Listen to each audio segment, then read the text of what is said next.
일기 신도시 아파트 가운데 가장 먼저 재건축을 할 수 있는 이 선도지구 선정을 앞두고 물밑 경쟁이 치열합니다. 이 구체적인 선정 기준이 오는 5월 공개되는데 아무래도 이 주민 참여도가 가장 중요한 요소가 될 것으로 보입니다. 이 대표적인 일기 신도시 경기도 분당을 가보니 이 주민들의 동의를 받기 위한 현수막들이 이 다음 달 총선 현수막만큼이나 많았습니다. 양현주 기자가 다녀왔습니다. 일기 신도시 특별법 수혜가 예상되는 분당의 아파트촌입니다. 한쪽에는 재건축 시범단지로 지정되기 위해 주민 동의를 촉구하는 문구가 눈에 띕니다. 다른 한쪽에는 높은 재건축 동의율을 자축하는 현수막이 여기저기 걸려 있습니다.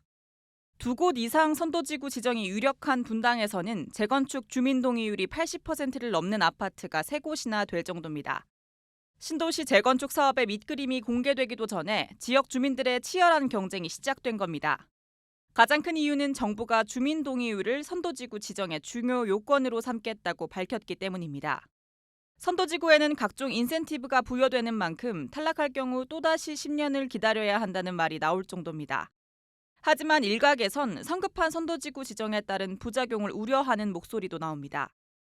토지 활용 방안이 없는 상태에서 선도지구를 선정하면 사업성을 가늠하기 어렵다는 이유에서입니다. 입체적으로 다 분석을 한 다음에 줘야 되는데 역세 일부 단지 외에는 출발할 수 있는 단지가 별로 없을 수도 있다. 통합단지 위주로 선도지구를 지정할 경우 사업 자체가 늦어질 수 있다는 지적도 적지 않습니다. 선도지구로 지정이 돼야 되기 때문에 일단 묻지도 따지지도 말고 가는데 이제 그다음부터 문제가 본격화될 거라는 거죠. 디테일로 들어가게 대형 평형, 소형 평형, 탄천변 어디 이제 논의도 나올 거고요. 특히 공공기여율 비중이 과도한 점도 민간 사업자에게 큰 부담으로 작용할 전망입니다.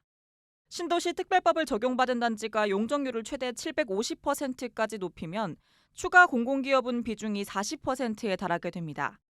선도지구 지정을 앞두고 벌써부터 각종 논란이 제기되면서 정부의 계획대로 사업이 추진될 수 있을지 의문입니다.